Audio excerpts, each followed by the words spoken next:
চট্টগ্রামের বাঁশখালী উপজেলার নবনির্বাচিত খোরশেদ আলমকে গণসংবর্ধনার আয়োজন করেন ফুকুরিয়া নাগরিক কমিটি। ২৮শে জুন রোজ জুমাবার বিকাল ৩ ঘটিকার সময় চাঁদপুর বাজার সরকারি প্রাথমিক বিদ্যালয়ের মাঠে এই অনুষ্ঠান অনুষ্ঠিত হয়। ব্যতিক্রমধর্মী আয়োজনের মধ্য দিয়ে বাঁশখালী উপজেলার নবনির্বাচিত খোরশেদ আলমকে বাঁশখালীর প্রবেশপথ টেলিদ্বীপ সেতুতে বরণ করে নেন চাঁদপুর ফুরান্তপুল ক্লাবের সভাপতি ও চাঁদপুর বাজার ব্যবসায়ী সমিতির যুগ্ম সম্পাদক আবু সিদ্দিক।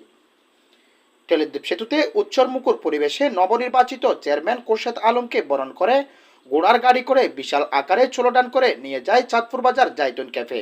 জাইতুন ক্যাফে কেক কেটে ও মিষ্টি বিতরণের পর সরকারি প্রাথমিক বিদ্যালয় ও গণসংবর্ধনা স্থলে নিয়ে যায়। উক্ত গণসংবর্ধনা অনুষ্ঠানে সভাপতিত্ব করেন আটমোড়া পুকুরিয়া উচ্চ বিদ্যালয়ের আজীবনদাতা সদস্য রাহাবার আলম আনোয়ার।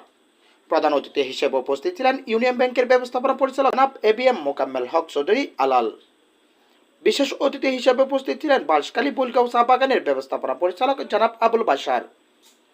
এ সময় আরও উপস্থিত ছিলেন বিভিন্ন ইউনিয়ন থেকে আগত ইউপি চেয়ারম্যান ও আওয়ামী লীগের নেতাকর্মীরা।